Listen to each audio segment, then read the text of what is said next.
x coordinate of a point P on the join of line 2, 2, 1 and 5, 1 minus 2, इसके ऊपर एक point पड़ा है P, जो इसका x कोऑर्डिनेट आपके पास है 4, y कोऑर्डिनेट आपको नहीं पता, z कोऑर्डिनेट आपको नहीं पता। अगर ये P पॉइंट इस लाइन के ऊपर पड़ा तो इसको किसी ना किसी रेशो में कट करेगा।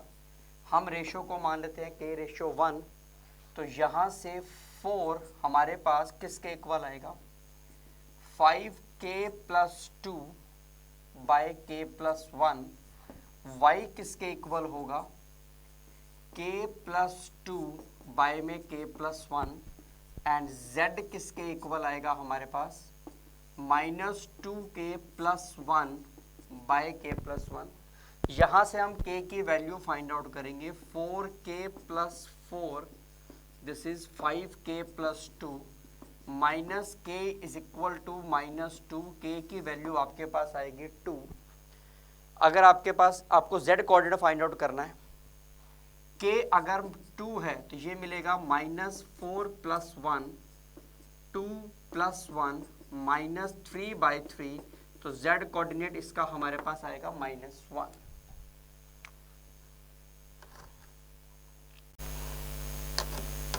Find the distance of the point ABC from x axis. ये हमारे पास 3 डायमेंशनल स्पेस है। यहाँ पॉइंट हमारे पास है ABC, ये x एक्सिस होगी, ये हमारे पास y एक्सिस होगी, ये z एक्सिस है। हमें इस पॉइंट का डिस्टेंस निकालना है x एक्सिस से। इसके कॉरस्पॉन्डिंग पॉइंट x एक्सिस के ऊपर क्या होगा, a0 0 होगा। हमें डिस्टेंस फाइंड आउट करना, अगर हम सिंपल डिस्टेंस फॉर्मूला लगा दें तो a माइनस a का स्क्वायर, b माइनस 0 का स्क्वायर, c माइनस 0 का square under the root, this is equal to b square plus c square का रूट। सिमिलरली अगर ये इसी का डिस्टेंस y एक्सिस से पूछ लेता तो हमारा आंसर क्या आता, a square plus c square का रूट, और अगर इसी का डिस्टेंस z एक्सिस से पूछ लेता तो हमारा आंसर क्या आता, a square plus b square का रूट।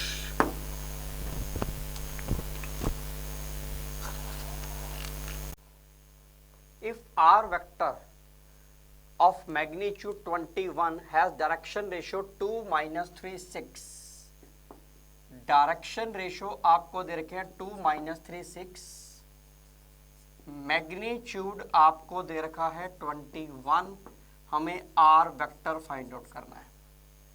अब कोई भी वेक्टर आपको निकालना है, वेक्टर के लिए आपको 2 बातें चाहिए, एक आपको चाहिए मैग्नीट्यूड और दूसरा आपको चाहिए डायरेक्शन। मैग्नीट्यूड आपके पास है 21, आपको क्या चाहिए, डायरेक्शन। आपको पता है क्या डायरेक्शन रेशो, डायरेक्शन आपको मिलती है यूनिट वेक्टर से, मतलब आपको इसका यूनिट वेक्टर बनाना पड़ेगा, मतलब आपको डायरेक्शन रेशो की डायरेक्शन कोसाइन बनानी पड़ेगी। तो ये हमारे पास रेशो को कोसाइन बनाने के लिए डिवाइड किससे करना पड़ता है, मैग्नीट्यूड से। इसका मैग्नीट्यूड हमारे पास कितना आएगा, 4 + 9 + 36 रूट, मतलब ये हमारे पास बनेगा 7। तो फाइनली हमारे पास जो डायरेक्शन बनेगी वो इसकी 2/7 i कैप माइनस में 3/7 j cap plus 6/7 k cap, ये हमारा फाइनल आंसर होगा।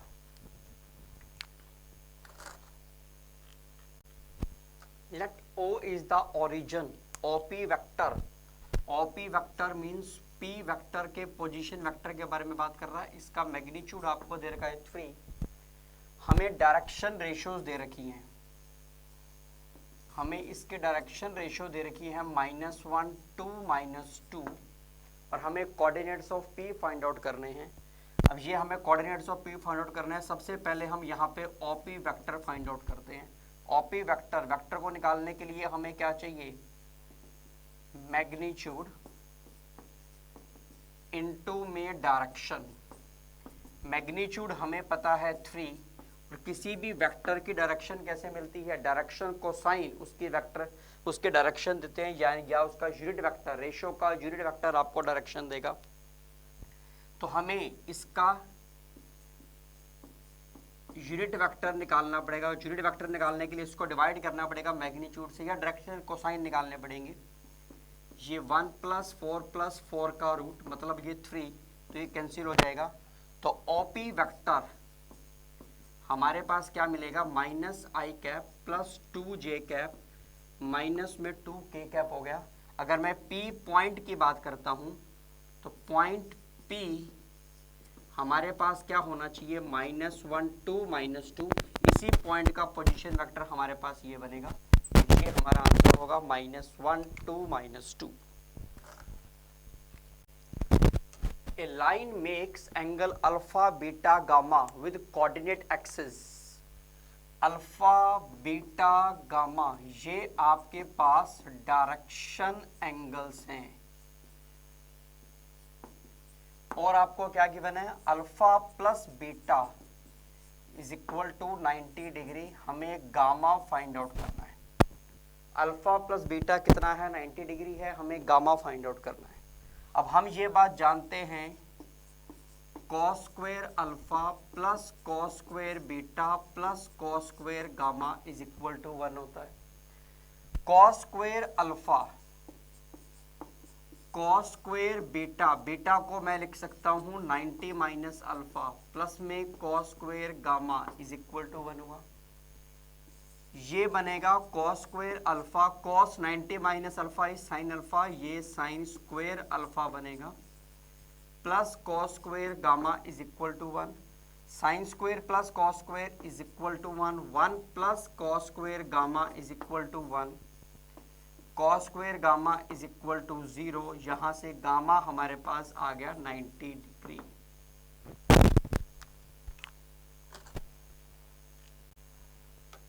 The line joining the points -2 1 -8 -2 1 -8 to the point A B C is parallel to the line whose direction ratios are 6 2 3।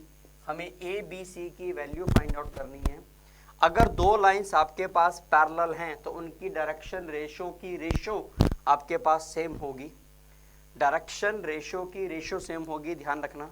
अगर मैं इसकी डायरेक्शन रेशो की बात करूं तो अगर 2 पॉइंट मुझे पता है तो इसके डायरेक्शन रेशो क्या होनी चाहिए, a+2 b-1 एंड c+8 ये होना चाहिए।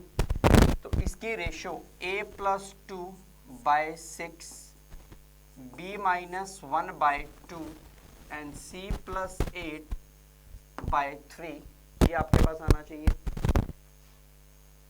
अगर हम इसको k के इक्वल मान लें तो यहां से a हमारे पास किसके इक्वल आएगा, 6k - 2, b कितना आएगा 2k+1 और c कितना आएगा 3k - 8।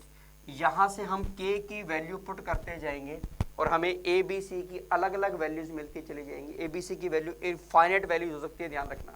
अगर मान लो k को मैंने 1 पुट कर दिया, k को मैंने 1 पुट कर दिया तो मेरे पास जो पॉइंट आया a की वैल्यू हमारे पास कितनी आएगी 4, b की वैल्यू हमारे पास आएगी 3 और c की वैल्यू हमारे पास आएगी -5। सिमिलरली मैं k को क्या पुट कर सकता हूँ, 2 भी पुट कर सकता हूँ, मैं k को 3 भी पुट कर सकता हूँ।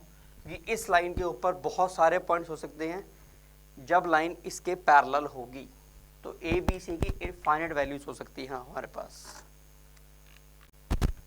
If a line makes alpha, beta, gamma angle with 3-dimensional coordinate axis, find the value of cos 2 alpha, cos 2 beta, cos 2 gamma। Alpha beta gamma ये तीनों आपके पास डायरेक्शन एंगल्स गिवन है। अगर ये आपको डायरेक्शन एंगल्स गिवन है तो आपके दिमाग में ये प्रॉपर्टी आ जानी चाहिए, cos square alpha plus cos square beta plus cos square gamma is equal to 1। ये आपको गिवन हो गया। अब आपको वैल्यू किसकी फाइंड आउट करनी है, वैल्यू आपको फाइंड आउट करनी है cos 2 alpha plus cos 2 beta plus cos 2 gamma, इसकी वैल्यू फाइंड आउट करनी है। cos 2 अल्फा को मैं क्या लिख सकता हूँ, 2 cos स्क्वायर अल्फा -1, इसको 2 cos स्क्वायर बीटा -1, ये हमारे पास 2 cos स्क्वायर गामा -1 बनेगा। इन तीनों में से हम 2 कॉमन निकाल लेंगे। ये cos square alpha plus cos square beta plus cos square gamma हुआ, और ये -1 -1 -1 माइनस का 3 हुआ। ये वैल्यू हमारे पास 1 हमें गिवन थी, तो फाइनली 2 - 3 आंसर हमारे पास -1 आएगा।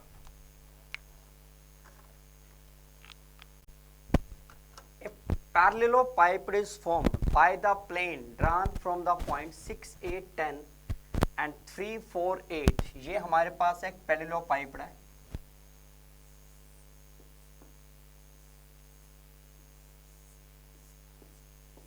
इस तरीके से हमें पॉइंट्स गिवन है,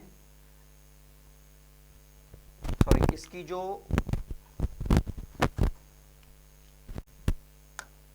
parallelepiped is formed drawn from the point 6, 8, 10 and 3, 4, 8 parallel to the coordinate planes।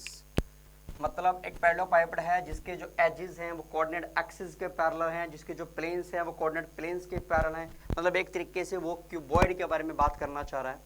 अब आपको एक्स एक्सिस के अलोंग अगर मैं डिस्टेंस की बात करूं उसका पैरेललोपाइपड का, तो यहाँ एक्स एक्सिस पे डिस्टेंस उसका मैक्सिमम डिस्टेंस उसका 6 है और मिनिमम डिस्टेंस उसका 3 है। तो जो एक्स एक्सिस पे उसकी जो एज होगी वो x2 माइनस x1 होगी। मतलब एक्स एक्सिस पे जो उसका एज होगा वो 3 आएगा, 6 माइनस में 3।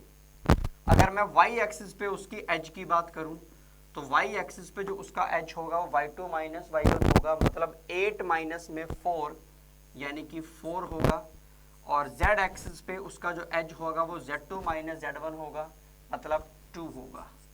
अब एक पैरेललोपाइपड बन रही है जिसकी जो एक्स एक्सिस के अलोंग लेंथ है वो यानी कि a वो 3 है, y एक्सिस के अलोंग लेंथ यानी कि b वो 4 है, और z एक्सिस के अलोंग लेंथ c वो 2 के इक्वल है।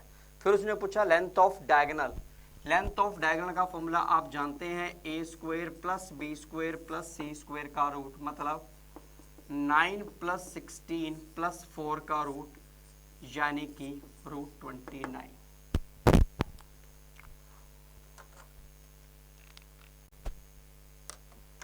Find the angle between 2 diagonals of A cube. Cube के बारे में सारे डायमेंशनिंग आप लेक्चर्स के अंदर पढ़ चुके हैं, आप ये बात जानते हैं क्यूब की डायमेंशनिंग 00.a00 सब कुछ आपको पता है। अगर हम डायरेक्शन रेशो, ये बात आप लेक्चर्स में अच्छी तरीके से पढ़ चुके हैं।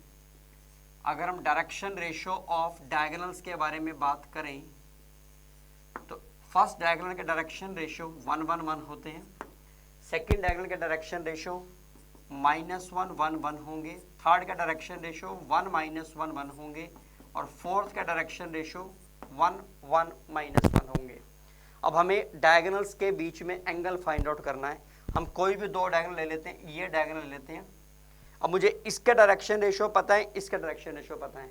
अगर हमें डायरेक्शन रेशो पता हो तो हम एंगल किस फॉर्मूले से फाइंड आउट करते हैं, cos theta is a1 a2 plus b1 b2 plus c1 c2 divided by magnitude a1 square plus b1 square plus c1 square का root a2 square plus b2 square plus c2 square का root. इस फॉर्मूले से हम लोग उसका angle find out करेंगे। यहाँ अगर हम बात करते हैं ये a1 b1 c1 का काम करेगा, ये a2 b2 c2 का काम करेगा। तो cos theta a1 a2 -1 b1 b2 1 c1 c2 1 divided by magnitude, इसका मैग्नीट्यूड 1 + 1 + 1, इसका मैग्नीट्यूड कितना आएगा 1 + 1 + 1, यानी कि cos थीटा आपके पास कितना बनेगा 1/3। थीटा कितना आएगा cos इनवर्स ऑफ 1/3।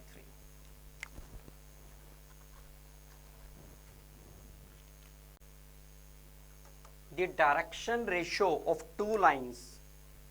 एक लाइन की डायरेक्शन रेशो आपके पास ABC है, सेकेंड लाइन के डायरेक्शन रेशो आपके पास 1/BC 1/CA 1/AB है। एक लाइन के डायरेक्शन रेशो आपके पास ABC है, सेकेंड डायरेक्शन रेशो आपके पास ये है। आपको बताना है दोनों ये लाइंस पैरेलल हैं परपेंडिकुलर हैं क्या चीज़ है। अब रेशो है, मैं इसको सिंप्लीफाई करने के लिए रेशो को किसी भी नंबर से मल्टीप्लाई या डिवाइड कर सकता हूँ। तो मैं इसको ए बी सी से मल्टीप्लाई करता हूँ। अगर इसको ए बी सी से मैंने मल्टीप्लाई किया तीनों को, तो बी सी कैंसिल होगा, क्या बचेगा ए बी सी, क्योंकि डायरेक्शन रेशो दोनों की क्या है, same. It means lines are parallel.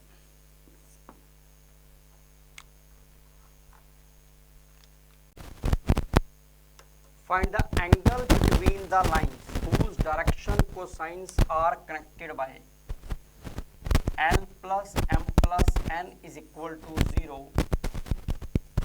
2LM plus 2NL minus में MN is equal to 0। आपको इन दोनों को सॉल्व करके दो लाइंस के डायरेक्शन कोसाइंस फाइंड आउट करने हैं और उनके बीच में आपको एंगल फाइंड आउट करना है।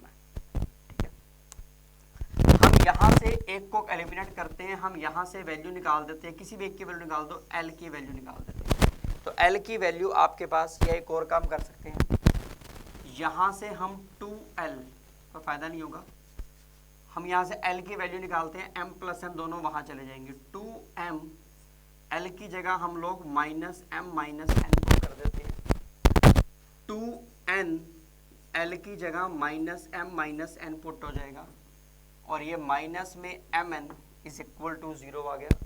तो ये फाइनली हमारे पास क्या बना, minus 2M square minus 2Mn minus 2Mn minus 2N square and minus Mn is equal to 0 हुआ।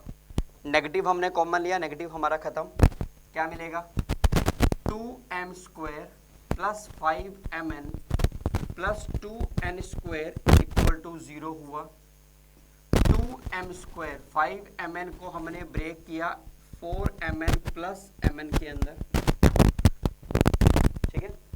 यहाँ से हमारे पास 2M कॉमन आया, ये M प्लस 2N बचेगा, यहाँ से हमारे पास N कॉमन आएगा, M प्लस 2N बचेगा, ये M प्लस 2N और 2M plus N is equal to 0 हुआ।